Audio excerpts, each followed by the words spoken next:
안성 스님 강의하는 걸 저 뒤에서 들었는데 제가 준비해온 내용을 전폭적으로 바꾸기로 했습니다. 왜냐하면 일단 오늘 기본 교육을 2시간 하는 날이 유일한 날이라고 그러더라고요. 그러니까 이 시간이 굉장히 오래 걸릴 것 같고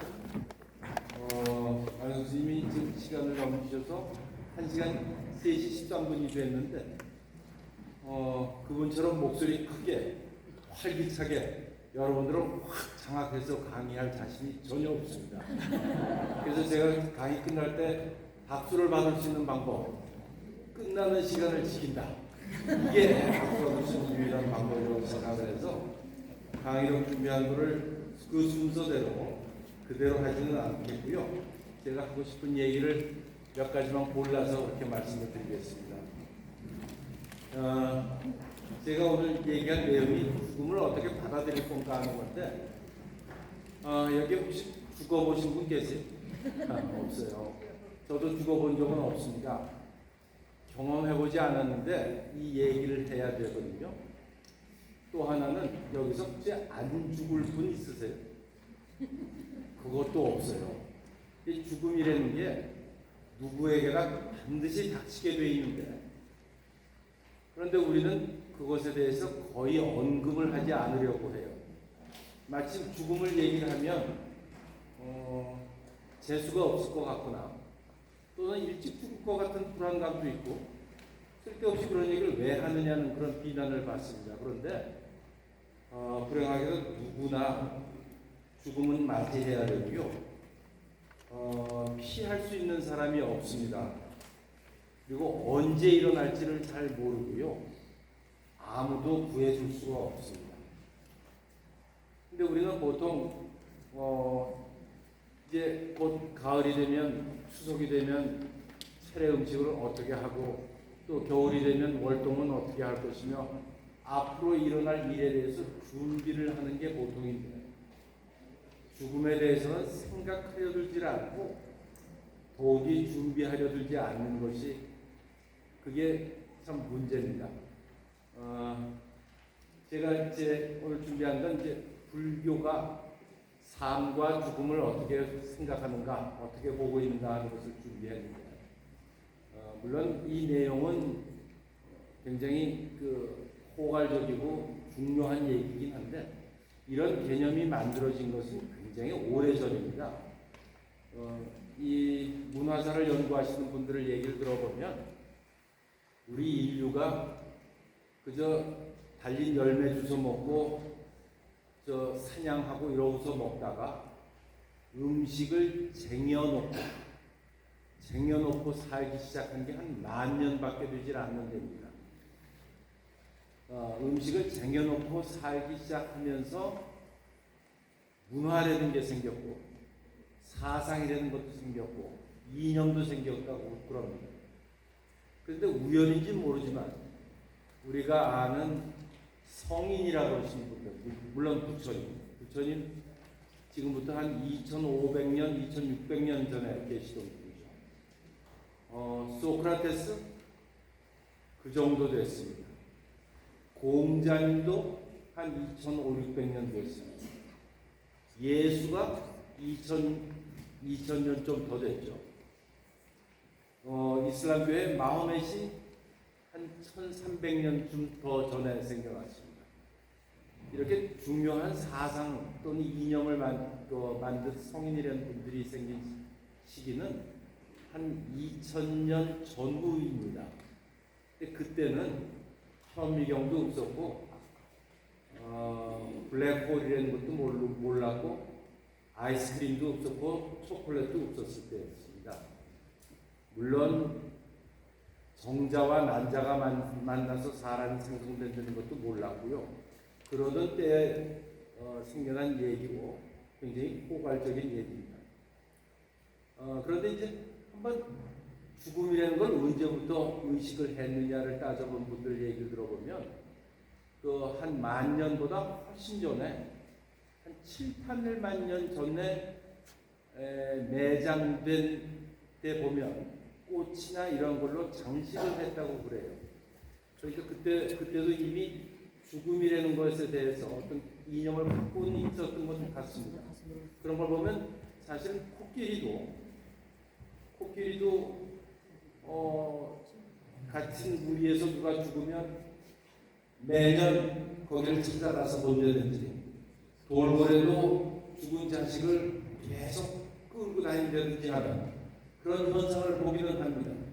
근데 지금처럼 가족이나 또는 아는 사람의 죽음을 깊이 생각하고 거기에 대한 의미를 부여하기는 그렇게 오래된 것 같지는 않습니다. 근데 첫 번째, 우리는 언제 죽을까요? 이거 잘 모릅니다. 근데 평균적으로 보면 2021년에 70세인 사람이 남자면 85.4세까지 평균적으로 살 것 같고, 여자면 89.7세까지 산대. 대개 여자가 남자보다 한 4, 5년 더 삽니다. 그게 이제 우리나라 통계청에서 나온 그 기대 연령이라는 표입니다. 내가 지금 몇 살인가에 따라서 대개 평균 얼마나 살 것인지는 아는데 내가 언제 죽을지는 아무도 몰라요. 어디서 죽을까요? 통계로 보면 한 15년 전쯤에는 4분의 3이 집에서 돌아가셨는데 지금은 4분의 3이 4사람 중 3사람이 병원에서 돌아갔어요. 왜 죽을까? 그것도 역시 통계에 의하면 질병으로 사망하는 것이 95% 이상입니다. 신문에는 무슨 사고나 살인 사건, 자살 등이 많이 나오지만 사실은 그 부분은 한 1, 2%밖에 되지 않습니다.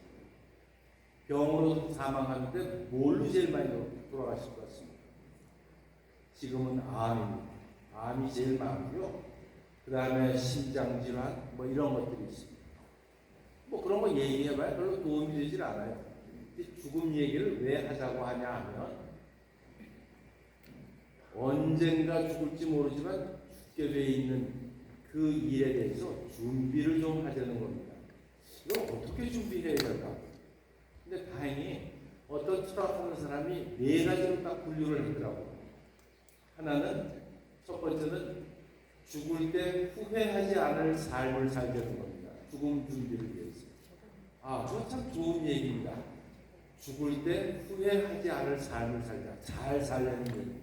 그게 우리 불교의 생사관에도 또 적용이 됩니다만 나중에 정리를 하겠습니다. 이건 죽을 때 후회하지 않을 삶을 산다는 것은 여러분들이 각자 다 생각해보면 알 수 있습니다. 어떻게 살아야 되는지. 우리 부처님 말씀이 다 그 얘기죠. 두 번째가 뭐냐면요. 죽은 뒤에 나를 위한 준비를 하는 거예요. 이 죽은 뒤에 나를 위한 준비가 뭐냐? 구체적으로 얘기하면 나에 대한 장래를 어떻게 지낼 것인지를 준비하는 겁니다. 혹시 생각해 보셨습니까? 수의 준비하셨습니까? 예, 저는 수의를 준비하지 않을 생각입니다. 왜냐하면 화장할 거거든요. 금방 화장할 건데 그거 한 2, 3일 입을 옷을 수십만 원 줘서 그걸 할게 뭐가 있겠습니까? 내가 갖고 있는 옷 중에 깨끗한 거 하나, 어차피 그 옷 남들이 잘 안 입을 것 같은데 그 중에 옷 한 벌 입고 그대로 화장할 겁니다. 화장할 거니까 그렇게 비싼 관 쓰지 않을 겁니다. 전에 스님들 다비식을 보니까 관도 안 썼더라고요. 그런데 저도 관을 안 쓸까 생각을 했는데 안 되겠어요. 왜냐하면 장례식장에서 화장장까지 가는데 버스 안에 관에 실리지 않으면 갈 수가 없대요. 그래서 관 쓰기로 했어요. 네. 화장을 합니다. 화장을 한다면 어떻게 할까? 저는 제 자식이 뭘 이렇게 와서 추모할 곳을 만들지 않을까 생각합니다. 왜냐하면 제 고향이 강원도 서쪽인데 제가 우리 집 아버지 산소에 잘 안 가요. 바쁘다. 귀찮다고. 그런 주제에 내 자식 보고 날 찾아오라고 하기 싫습니다. 그래서 묘도 안 쓰고 납골당도 안 가고 수목장도 안 할 생각입니다. 장례식장에 나오면 유골 함이 나오잖아요. 그럼 장례식장 나오자마자 우리 양지동에 있는 데 가면은 오른쪽으로 유골 처리하는 장소가 있어요. 거기 갖다 맡기면 거기서 유골을 처리합니다. 어디 강물에다 뿌리고 그러면 그거다 위법합니다. 그래서 거기다 맡긴 장소입니다. 단지 내 죽은 날 가족들이 모여서 밥이나 먹고 내 생각이나 한번 해라. 지금 같아서는 불광사에 위패도 안 모실 생각인데 정상화되면 위패는 모실까 합니다. 어찌됐든 저는 그렇게 생각을 했습니다. 내가 죽은 뒤에 나를 위한 것. 제사 지내지 말라고 그랬습니다. 제 아들한테 다 얘기했습니다. 죽은 날 모여서 식사나 해라. 밥값은 내가 놓고 가겠다. 요 정도입니다. 그게 이제 내 죽은 뒤에 나를 위한 준비인데요. 근데 내가 이렇게 얘기한다고 해서 꼭 그렇게 이루어질까요? 내 아들 마음이죠. 예, 그렇습니다. 그런데 내가 내 생각은 어떻다는 걸 알려는 주고 싶습니다. 제가 가끔 문상을 가서 보면 목탁을 막 두드리고 난 뒤에 금방 다른 사람들이 들어와서 찬송가를 부르고 가요. 이게 아마 배우자하고 자식하고 종교가 다른 것 같아요. 그거 좀 꼴 보기 싫더라고요. 그러면 오케이, 내 죽은 다음에 불교식으로 해라, 기독교식으로 해라, 아무것도 하지 마라, 얘기할 수 있습니다. 그런 거 다 준비하는 겁니다. 세 번째가 뭐냐면 죽은 뒤에 남을 사람들을 위한 준비입니다. 전 세계 인구가 지금 거의 80억에 가까워왔다고 그러는데요. 내가 죽은 뒤에 1년 뒤에 나를 생각할 수 있는 사람이 70억 인구 중에 몇 명쯤 될 것 같습니다. 700명? 안 됩니다. 70명? 안 될 거예요. 7명? 사람은 될 것 같습니다. 예. 그런데 누구를 위해서 준비를 하겠습니까? 남아있는 사람들을 위해서 하는데 결국 남아있는 사람들한테 뭘 준비할 거냐? 제일 중요한 게 제가 가지고 있던 재산입니다. 제가 이렇게 보니까요, 물려준 재산 없으면 남은 형제 자매들이 굉장히 우애가 좋아요. 남겨놓은 재산이 많은데 아무 소리 안 하고 남겨놓으면 반드시 싸워요. 그래서 재수가 없어서 혹시 재산이 좀 있으시면 미리 분명히 나눠주세요. 그리고 나눠주면 날 안 찾아올 거다. 오케이. 그런 애들은 나눠서 주고 끊어버리시면 됩니다. 돈 줬다고 안 오고 돈 줄 때까지는 온다. 오케이. 안 오는 게 낫습니다. 친구들하고도 가까이 지내는 게 낫습니다. 남겨놓은 게 많을수록 분란이 많습니다. 사실은 나는 어렵게 컸지만 니네들은 좀 편히 살라고 내가 재산을 남겨주는데 그 남겨준 재산 갖고 내 사랑하는 자식들이 싸워요. 잘 아시겠지만 친자식들은 그래도 좀 덜 싸우는데 배우자들이 또 싸워요. 안 싸울 수가 없습니다. 그러니까 조금 욕을 먹더라도 미리 분명히 나은 방법은 많습니다. 법률적인 방법도 있고 굉장히 많습니다. 제가 지금 4가지 준비하라고 했는데 그중에 2가지를 얘기했습니다. 하나는 나를 위한 것, 그리고 남은 사람들을 위한 것. 아까 제일 중요한 게 뭐였습니까? 죽을 때 후회하지 않을 삶을 사는 것. 마지막에 죽음의 과정에 관한 얘기인데요. 이게 전에는 전혀 문제가 되질 않았습니다. 혹시 사람이 죽은 거하고 산 거하고 어떤 차이가 있는지 아십니까? 굉장히 많죠. 혹시 죽은 사람을 보신 적이 있으세요? 친척이나 뭐 가족이나 그죠? 죽어가는 사람을 보신 적은 있습니다. 이건 좀 어렵습니다. 그런데 사람이 살아있다가 죽거든요. 살아있다가 죽는데 언제, 어느 순간에 죽는지를 아는 것은 굉장히 어렵습니다.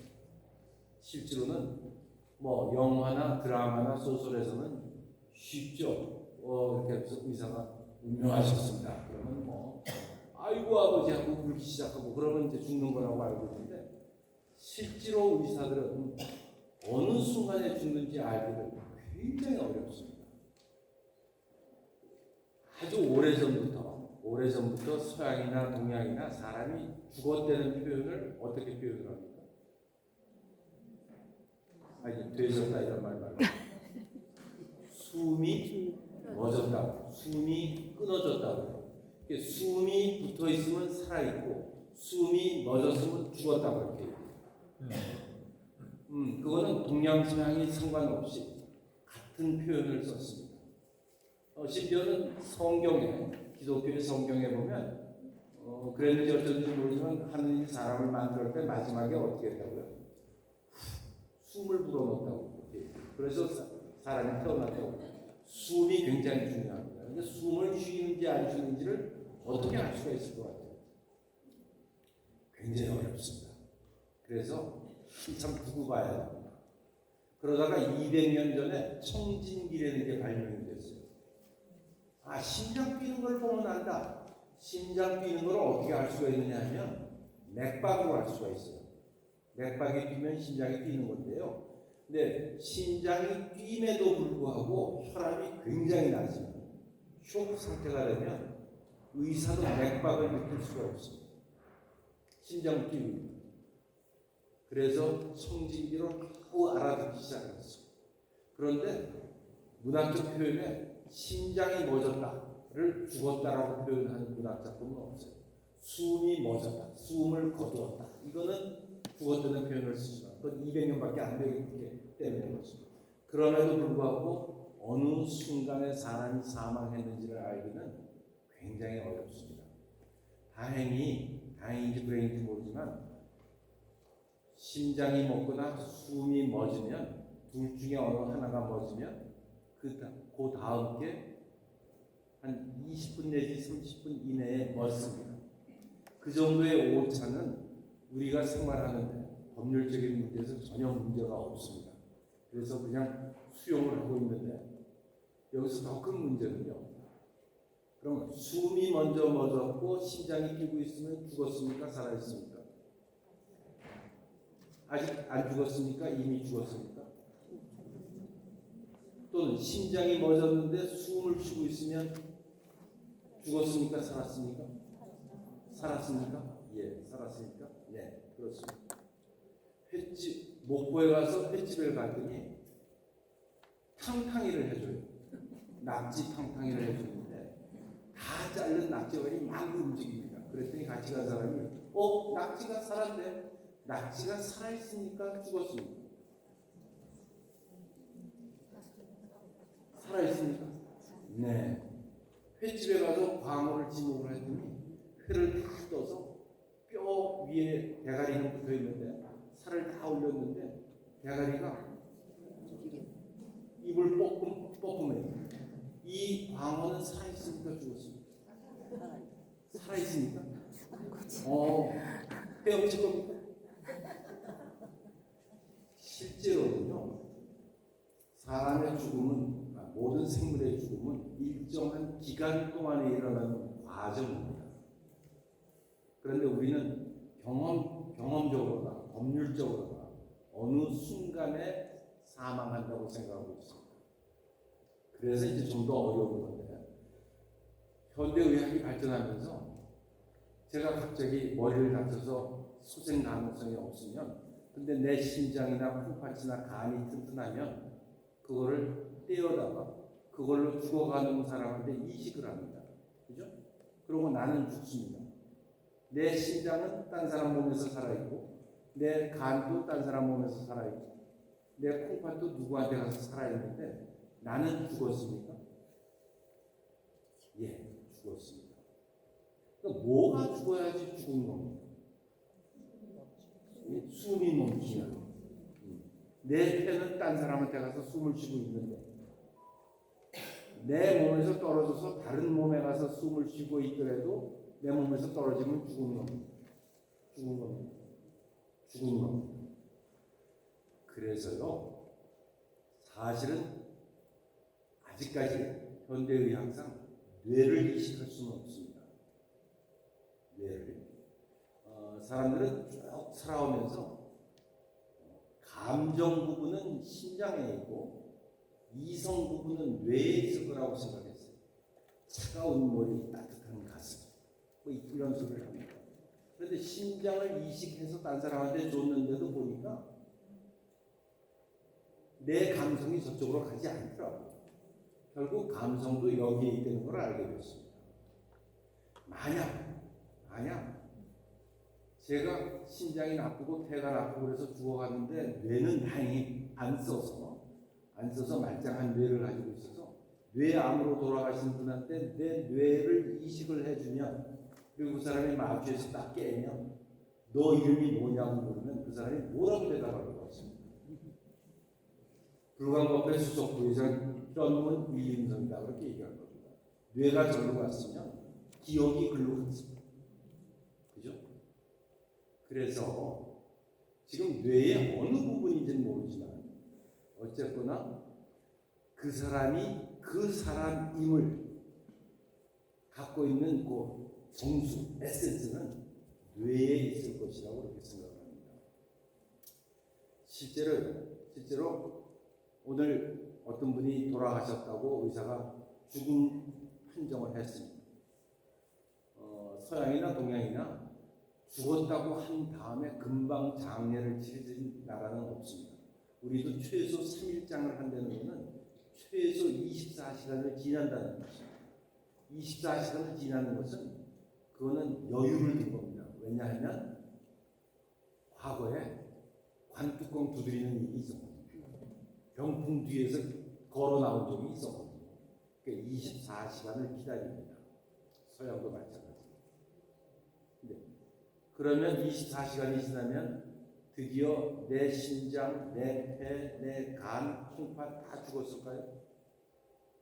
아닙니다. 아직도 살아있는 세포가 있습니다. 실제로 그거는 살아있을 때 별로 혈액 공급을 받지 않았던 세포들, 피부, 뼈, 근육 이런 것들은요 굉장히 오래 삽니다. 뇌는 4분 내지 5분이면 죽어요. 심장은 한 30분, 1시간 가고요. 콩팥 한 2시간 가고요. 그리고 폐는 한 2시간에서 4시간 정도 살아있습니다. 뼈 더 오래 갑니다. 피부 더 오래 갑니다. 남자의 정자이죠. 3, 4일을 살아있습니다. 그런데 죽었다고 해서 3일장 지내서 화장을 하면 그때 살아있는 내 세포가 그때 같이 불타서 가는 것이죠. 그건 왜 그럴 수가 있느냐 하면 이제 건너올 수 없는 다리를 건넜기 때문입니다. 아까 그 탕탕이의 낙지, 광어회 소생할 수가 없습니다. 소생할 수 없으면 이제 그 개체는 사망했다고 보는 겁니다. 제가 얘기가 좀 길어졌습니다만 현대의학이 발달하면서 그것도 오래되지 않았습니다. 한 70년, 80년 전부터 중환자 의료라는 게 발달하면서 죽어가는 사람들을 굉장히 많이 살려냈습니다. 아주 훌륭한 의료 업적입니다. 그런데 모든 사람을 살리지는 못했어요. 그 중에는 살아날 것 같아서 중환자 의료를 했는데 그럼에도 불구하고 결국은 소생 가능성이 없는 그런 상태로 빠지는 경우를 흔히 접하게 됐습니다. 그런데 문제는 그 상태가 유지되는 거예요. 그러니까 기계로 작동시키면 심장이 뛰고 있고 폐가 호흡을 하고 있고 만지는 체온이 따뜻하고 음식을 주면 소화를 시키고 대소변을 내고 소생할 수는 없습니다. 근데 그 단계에서 어떻게 할 것이냐, 이게 바로 아까 말씀드린 것처럼 사망의 과정이 길어지는 과정이 생긴다는 것입니다. 이게 현대의학이 잘했지만 일부분에 그런 문제가 생기고 있다, 그런 뜻입니다. 그래서 지금은 그 연명을 중지하는 그 법을 우리나라에서 만들었는데, 최근에 나온 입법안에서 문제가 되고 있는 것은요. 제가 여러분이 강의 자료에 맨 마지막에서 네 번째, 두 번째 장 거기에 끝에 좀 있을 것 같은데요. 종류 내용으로 되어 있는데 보면 세로로 크게 네 개가 있습니다. 그 중에 제일 밑에 것이 연명의료로 되어 있습니다. 제일 뒤에서 끝에서 두 번째 페이지에 아래쪽에 하나 있습니다. 이 안락사라고 하는 것도 밑에 있는데, 제일 밑에 있는 게 연명의료라는 건데, 그 연명의료라는 게 중환자 의료인데요. 똑같은 중환자 의료인데 소생 가능성이 있거나 소생 가능성이 있는지 없는지 모를 때는 그냥 중환자 의료라고 그러는데, 소생 가능성이 없는 환자한테 똑같은 의료 행위를 하고 있으면 그걸 연명 의료라고 부릅니다. 의료 행위가 달라진 게 아니라 의료 행위를 받는 사람이 달라집니다. 이거를 중단하거나 유보하는 것은 전 세계적으로 모든 나라에서 다 허용하고 있습니다. 그걸 법으로 허용하는 나라는 우리나라밖에 없어요. 그 법으로 아주 엄격하게 만들고 있습니다. 그건 이제 우리나라에서 널리 시행이 되고 있는데, 지금 문제가 되고 있는 것은 그 바로 위에 있는 의사 조력 자살이 되는 겁니다. 이게 맨 처음에 나올 때 용어가 의사 조력 자살이에요. 의사가 도와주는 자살, 그런 뜻인데, 그걸 의사들이 싫어해요. 의사들이 그 자살을 도와주는 거 싫다. 그래서 그냥 의사 띄고 조력 사망 그렇게 부르기도 합니다. 이게 뭐냐 하면 뭐 스위스에 가서 뭐 좀 하는 그런 건데, 지금 이제 소생이 불가능하다는 의학적인 판단이 있습니다. 소생이 불가능한데 어느 정도 살 수 있는가를 보니, 의사들이 틀릴 수는 있지만 대충 봐서 몇 개월은 생존하실 거다, 그런 정도 수명이 남아있다고 생각하시는 분들 중에 앞으로 내 삶이 남아있는 것이 고통뿐이라면, 그리고 막 굉장히 초라한 몰골이 되고 이럴 거면 나는 내 가족한테 부담 주기 싫고, 그러니까 편안하게 후미를 갖고 사망하겠다는, 그렇게 원하는 사람이 있으면 의사들이 약을 처방해줘요. 그럼 그 약을 처방받은 걸 갖고서 본인이 원할 때 자기가 복용하고 사망하는 그런 제도인데, 이게 전 세계적으로 지금 논란이 있는 그런 제도고요. 우리나라에서도 지금 법안을 하나 내는데 사회적으로 굉장히 저항이 크고 그렇습니다.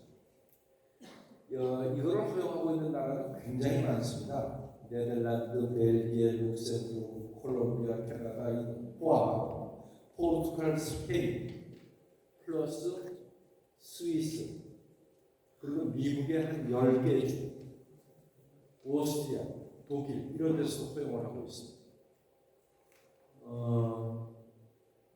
그런데 그 허용하는 모든 나라가 자기네 주민, 자기네 국민한테만 허용하는데, 스위스만 유독 다른 나라 사람도 허용해요.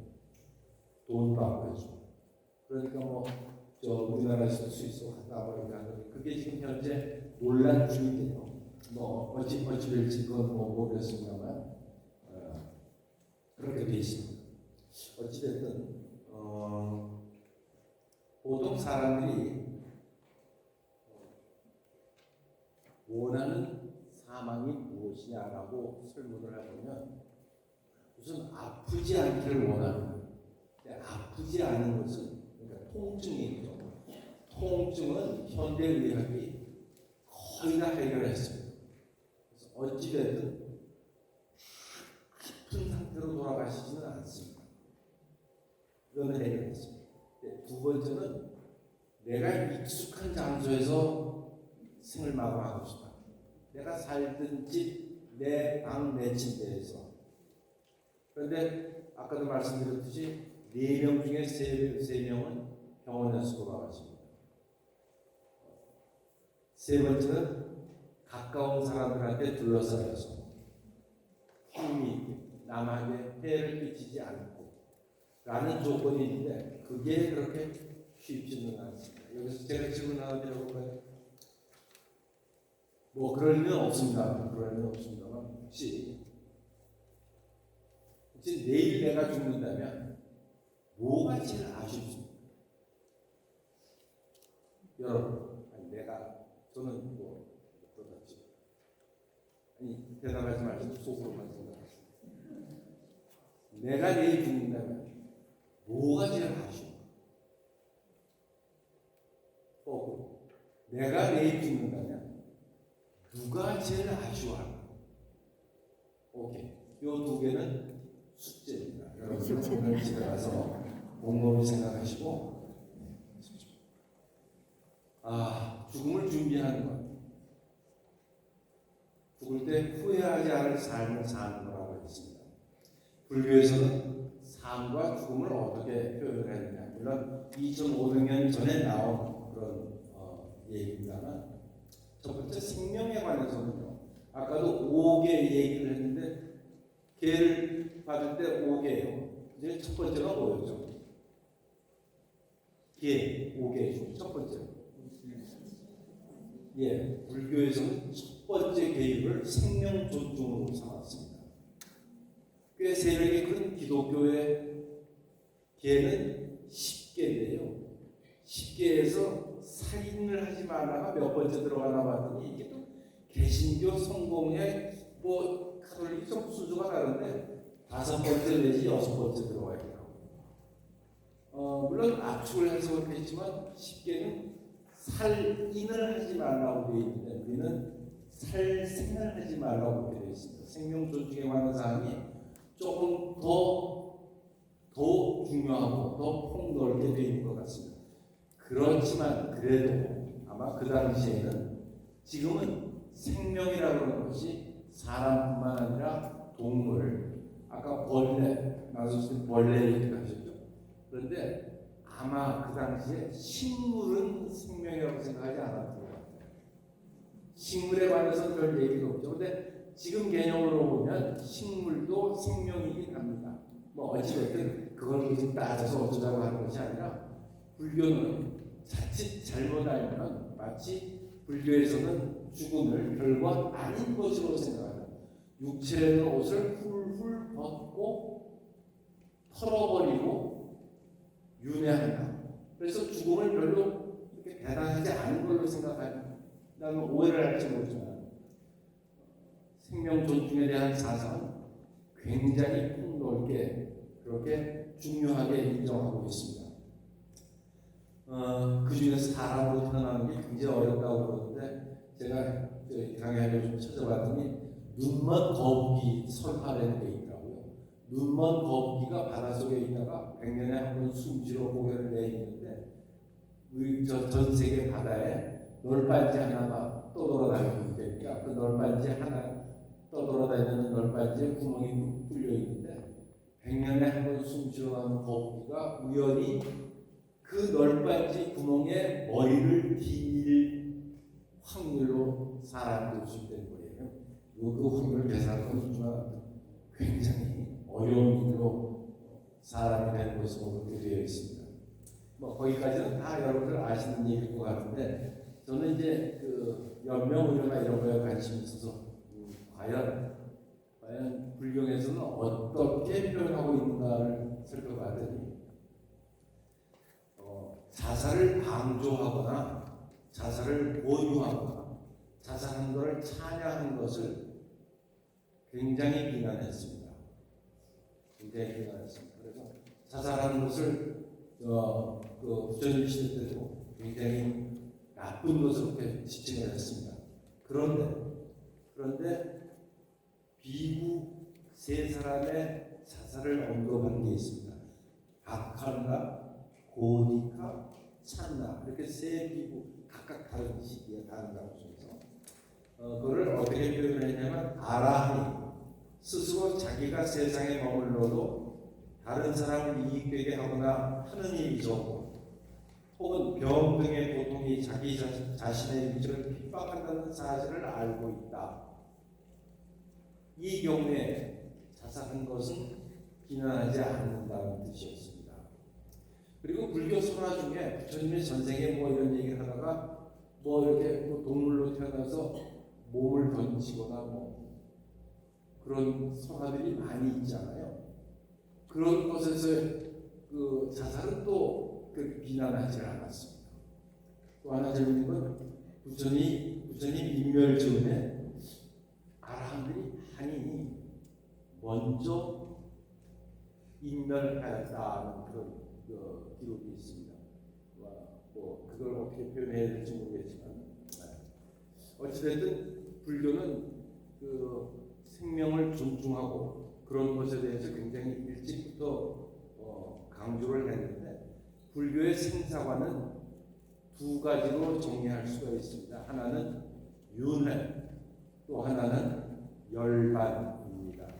윤회는 잘 아시다시피 죽음이 어떤 존재의 끝이 아니라 삶과 죽음을 반복한다는 뜻인데 삶과 죽음을 반복한다는 그 자체를 중요하게 여기는 것이 아니라 그것이 인과 율에 따라서 윤회한다는 사실을 매우 중요하게 생각합니다. 부처님 말씀에서는 그저 그 선인 락과 악인 고각, 뭐 착한 일을 하면 좋은 결과가, 나쁜 일을 하면 나쁜 결과가, 뭐 그 얘기입니다. 인과율에 관한 것, 그러니까 결국은 윤회한다는 그 뜻은 인과율에 적용을 받는다는 그 의미를 강조하는 것이고요. 그러면 이 윤회를 벗어나려면 어떻게 하느냐? 벗어나려면 열반에 드는 것이다. 윤회를 벗어나는 것이다. 완전한 깨달음을 얻는 것이다. 고통으로부터의 자유다. 등등입니다. 이 얘기를 제가 함부로 할 얘기는 아닌 것 같고 거기까지만 말씀을 드리겠습니다. 그러면 윤회를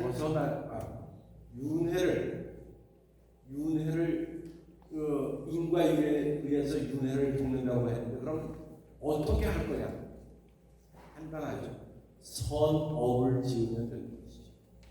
선업을 짓는 것이 아까 죽음을 준비하는 것에 후회하지 않을 삶을 사는 것이나 마찬가지고요.